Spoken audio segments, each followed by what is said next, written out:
Mae blociau o fflatiau wedi'u cynllunio i atal tân rhag wasgaru o un fflat i'r llall, ond os oes yna dân yn eich fflat a'ch bod yn teimlo'n aniogel, ewch allan, arhoswch allan a galwch 999. Os yw eich allanfa wedi'i rhwystro gan fwg a tân a'ch bod yn gaeth yn eich fflat, bydd ein gweithredwyr 999 yn aros ar y lein i helpu.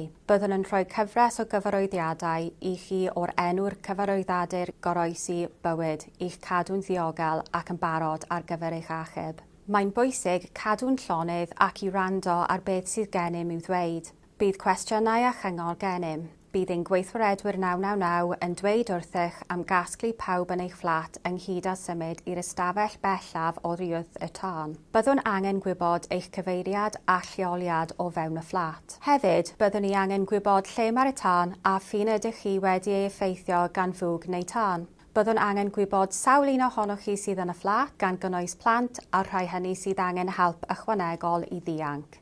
Byddwch yn cael gorchymyn i gael pob drws rhyngoch chi a'r tân a'i blocio hwy ar y gwaelod i stopio mwg rhag gollwng i mewn. Cofiwch, gall drysau tân cywir eich gwarchod am 30 munud neu fwy. Byddwch yn dweud wrthych am gadw'n isel ac i orchuddio'ch trwyn a'ch ceg a agor ffenest os yw'n ddiogel i wneud hynny. Gall agor ffenest mewn tân, mewn adeilad tŵr uchel fod yn beryglus iawn i chi a'n ddiffoddwyr tân os nad yw drysiau ynghau rhyngoch chi a'r tân. Bydd ein gweithredwyr yn aros ar y lein gyda chi drwy gydol yr achub. Yn union fel ein diffoddwyr tân, rydyn ni wedi hyfforddi i'ch gadw'n ddiogel. Gwnewch yn siŵr eich bod yn cadw'n llonydd a gwrando. Bydda'n barod. Cadwa'n ddiogel.